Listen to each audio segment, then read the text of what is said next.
No American has ever gotten this letter from their insurance company. Great news, your rates are lower this year.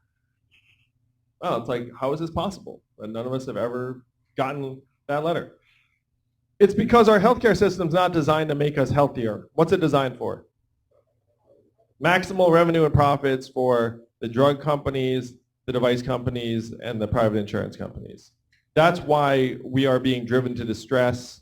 There are so many problems up and down because the incentives are all wrong. And I'm the numbers guy. Anyone who says we can't pay for healthcare for our people does not know what they're talking about.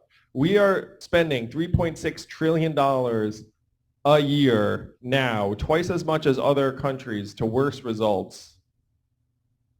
And about 30% of that 3.6 trillion is categorized as waste. But it's not waste for the drug companies, the device companies, the insurance companies. They're profiting from it. You know, they're there. I'm going to tell a story that's right from here in New Hampshire. How many of you know who Dean Kamen is? So I met with Dean, and he told me about this. He's an inventor. He invented the Segway and a bunch of other stuff. He's right here in New Hampshire. He's like a real modern-day Edison type. So he invented this portable dialysis machine that lets you have dialysis at home. Improves your lifestyle, health outcomes, lowers costs a lot. So of course now everyone has portable dialysis, right? And then you know what the next step in the story is. The inpatient dialysis centers realized that they would lose billions of dollars if Dean's invention was approved, and so they lobbied furiously and said, no, too dangerous, even though all the data said that the health outcomes were better and it would save money and we'd all be better off.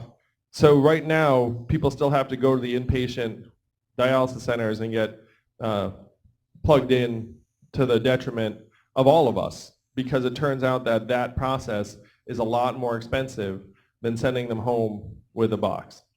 We have to break the stranglehold that the drug companies and the lobbyists have on our healthcare system. And the biggest way we do that is by having a universal healthcare plan that everyone can access, that we can use to outcompete and provide real competition for the private insurance companies, and make it so that they either bring their prices down, bring their benefits up, or just get the heck out of the market. My plan is to do just that. I'm not someone who wants to legislate away all private insurance all at once, because I think that that would be problematic and disruptive for many Americans who enjoy their coverage and might even have negotiated away higher wages for those plans. But we need to have a public option that then demonstrates its value and gets the boot off of all of our throats. Because one of the things you said, sir, that I love and agree with so much, our current system is the worst of all worlds, not only because it's not making us healthier, but what are the other effects? It freezes us all in place. We can't change jobs. It's 10 times harder to start a business because you're like, what the heck am I going to do with my health care? It makes it so if you do get a job, what do they always try and make you? Temp, gig, contractor, being like, you're not a real employee. It's like, oh, how about we just work 19 hours to try and keep you below a threshold so I don't have to treat you like a worker. Like, there are all of these really negative impacts of the current way we deliver health care. And it's an historical accident anyway. It should not have been tied to employment.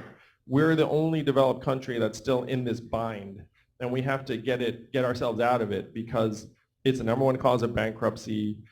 I talk to seniors around the country who tell me about that, how they're rationing drugs, the prescription drug prices are all out of control. I'm just going to give you one illustration of how I plan to break the back of these companies.